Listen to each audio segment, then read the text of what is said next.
What's going on, you guys? My name is Andy, and today we're going to be talking about T-liners. If you guys are new to this channel, in here we talk a lot about barbering for clients, for barbers, and anybody who wants to know anything about hair. So if that interests you at all, make sure you hit that subscribe button. What is the difference between these two? Why do I have two? And why do I think you need at least two? This one is my skin T-liner, as in I will take down the bulk of the skin line and all the hair so I can get it ready for the shaver. That's all this one does. Take down bulk of the hair so I can shave it off. And then I start the skin fade. Same thing with the skin taper. That's the only thing this does. I don't use this for lineup. I just use this to debulk down so I can use the shaver. The closer you get to the skin for the clipper you use, the easier it is on your shaver. And plus, the easier it is not to leave a harsh line. So get a good T-liner and dedicate that T-liner to just taking down the hair.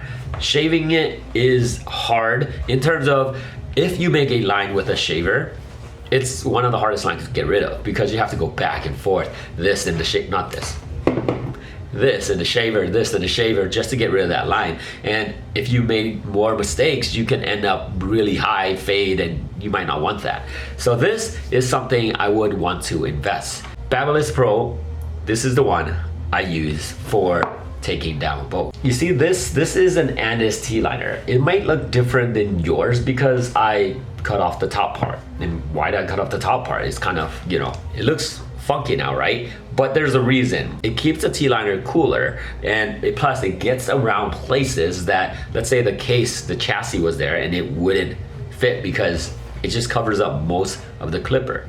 With this, you see how it's all angled differently right here. So the ear can go around here, I can get through areas, and it keeps it cooler, so which is all plus to me. I've had this T-liner for a long time now. It's funny because the more I use this T-liner, the better it is. The better it gets. Like, it just feels like it's lining up better and better. And also, I switch out this top blade to a GTX blade. The only bad part is that this is still a wired clipper. I'm trying to get away from wired as much as possible because I don't like being stuck on, you know, the distance of how far I can go.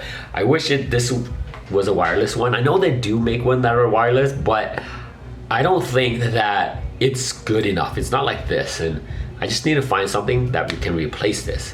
One day, somebody will come up with it, because before I used to have this clipper and it was wired and I couldn't find anything better. But then now there's so many wireless clipper that works amazing. So I'm never gonna go back to wired clipper ever again, but nothing has replaced this one yet. If you're at home and you're cutting hair on yourself, or if you are just trying to line up your beard, which one I would recommend?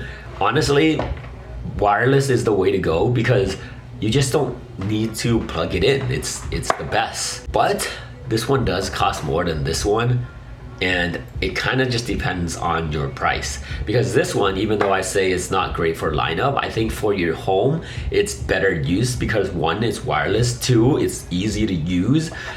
This one, you would have to cut it to be looking like this, and plus once the wire gets involved, and if you're doing it yourself, the wire is just all in the way. And then at the same time, if you replace it with a GTX blade, it's going to be sharp. And when it's sharp, it can accidentally nick you. And if you're not using it on someone else and using it on yourself, it's really hard to get the angle correctly.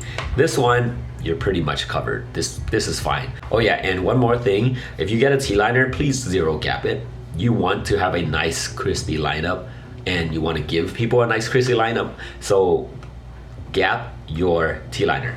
Be careful not to over gap it, because that's gonna hurt a lot if you over gap. All right, you guys, that is another episode for tools. I will be doing a lot of these actually because I think they're really important for you guys to know what tools are good out there, so you don't go out and buy a bunch of tools you don't need. I've done that a lot, so I'm saving you guys the money to not do the same. All right, I'll see you in the next video.